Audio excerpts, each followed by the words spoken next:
The requirement to get a vaccine expands to a new group of workers, and for some, testing will not be an option. A nice-looking evening ahead, but where we could see some showers by morning. Comfort food returns to the Upper West Side. New York Live with the New York institution that's back in business. This is News 4 Now for July 28th. I'm Gilma Avalos. New York State is now mandating that all state employees get vaccinated. Some can choose regular testing, but not all. The governor says his office is working with state unions to get this implemented quickly. For those working in state hospitals, all patient-facing healthcare workers must get vaccinated. Weekly testing, not an option, and this will be effective Labor Day. Here in New York City, Mayor de Blasio announced a similar mandate Monday. All city workers have to be vaccinated or face weekly testing starting September 13th. Governor Cuomo says this is all to keep the Delta variant at bay, and private businesses should consider doing the same.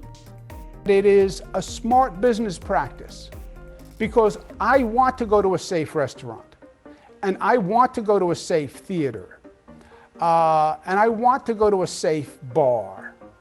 And I think it's good business for the private sector. I also think it provides a real incentive for people to get the vaccine. Thursday, President Biden is expected to announce a federal worker vaccine or testing requirement, too. There are over 93,000 civilian federal workers in the tri-state. As far as masks go, New Jersey Governor Phil Murphy is now recommending all people, vaccinated or not, wear masks indoors where there's an increased risk. This follows new CDC recommendations that all people wear masks indoors in high-risk environments regardless of vaccination status, and that includes schools. Governor Cuomo and Connecticut Governor Ned Lamont say they're reviewing the guidance. More shark sightings on Long Island have kept swimmers out of the water. Jones Beach lifeguards warned swimmers to stay out of the water Tuesday after spotting several sharks. And on Monday, a lifeguard said a shark bit him just 15 yards offshore. Marine experts are still trying to determine whether the wound is a shark bite. Experts say sharks come in close to the beach to feed on big schools of bunkerfish. Unfortunately, swimmers can get in their way.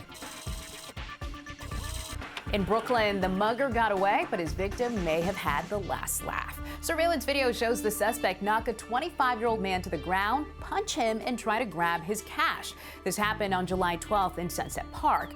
As the two struggled, the victim managed to grab the suspect's shorts and pull them down. 3 Good Samaritans tried to step in to help. Eventually, the suspect was able to pull his shorts up from around his ankles and run away, but he left empty-handed. The victim suffered cuts and bruises. A New Jersey town has dropped its case against a woman who refused to take down political signs that include profanity. Roselle Park dismissed the case after the ACLU got involved. Andrea Dick, who lives near a school, decked her home out in profanity-laced signs critical of President Biden. Earlier this month, a judge ruled that she had violated an obscenity ordinance and ordered the signs be removed or face a $250 a day fine.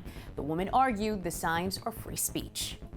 This was my right. People have to understand this. I don't care how they feel about me. I don't care how they feel about Trump. I don't care how they feel about Biden. This was me. I did it.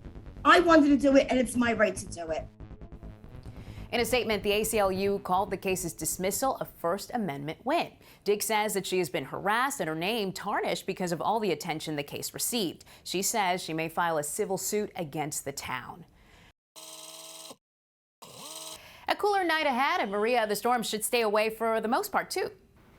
It really was a much cooler afternoon with highs just near 80 as opposed to near 90 degrees. So a pleasant evening ahead. Sun and clouds before it sets later on this evening into the mid 70s. And then by tomorrow morning, temperatures dropping to near 70. We'll also see the clouds on the increase hour by hour, showing, though, not much in the way of rainfall. That really begins to pick up later in the afternoon and evening hours. But a few spotty showers can't be ruled out early on as temperatures again dip near 70 in the city. North and west temperatures starting off in the mid and upper 60s, 64 in Poughkeepsie, 66 in Islip, and 68 in Belmar. It'll be another cool afternoon temperature-wise, only in the 70s. A legendary diner saved after a pandemic closure. New York Live with the city institution that's just steps away from Lincoln Center.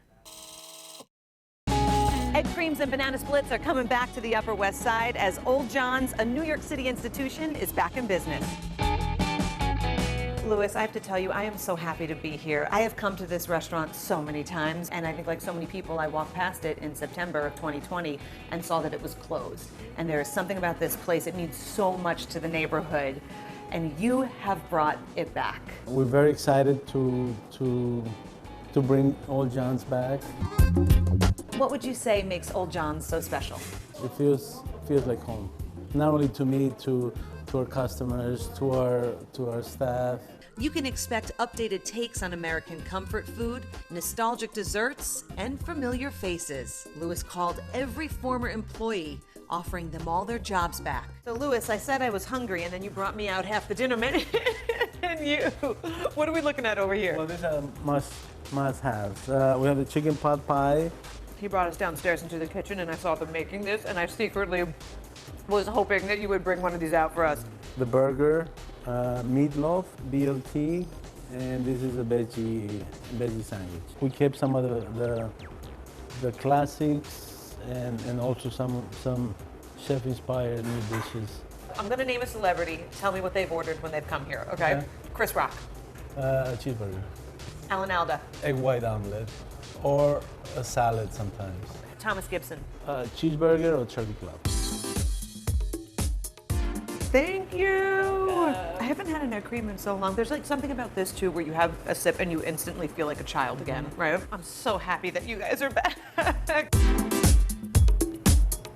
So good. The caramel, you're never getting rid of me. Thank you so much for a wonderful day. And I know that so many people will have so many more memories here. So thank you. Old John's continues. Yes, it does, for another 70.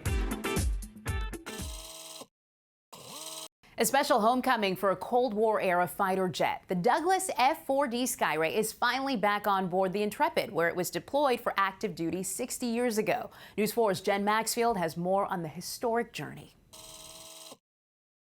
The Douglas F-4D Skyray jet fighter hoisted back onto the flight deck of the Intrepid today, the same aircraft carrier it protected 60 years ago during the Cold War when President Kennedy was commander-in-chief. In the day, it was cutting edge, it was fast, amazing little airplane. I just think it's a cool little jet. I remember it from my childhood. I always thought this was the coolest little jet there could be. The supersonic fighter plane had quite a journey from the New England Air Museum in Connecticut to the Intrepid Sea, Air and Space Museum on Manhattan's West Side. 177 miles over 3 days, going from a truck to a barge to a crane. From Windsor Locks, Connecticut, into the Connecticut River, and then the Long Island Sound, up the coast, under bridges, past the Statue of Liberty, and up the Hudson River. And I thought I had a bad commute home every night. The Skyray got its name because its wings resemble a manta ray. Even with the wings folded, the jet is 25 feet wide, too wide for the highways. The jet was stationed on the Intrepid in 1961 and 62, when its pilots flew at speeds of up to 722 miles an hour to protect the aircraft carrier and other bombers. So we get to teach about the technology of the day, plus the mission of the day, and of course the men that served on Intrepid and the story of their lives here. The plane will be displayed on the Intrepid flight deck for a few months before it goes into the restoration hangar, where visitors can watch the plane be preserved and repainted in time for Fleet Week 2022. Thanks for joining us. We'll see you tomorrow.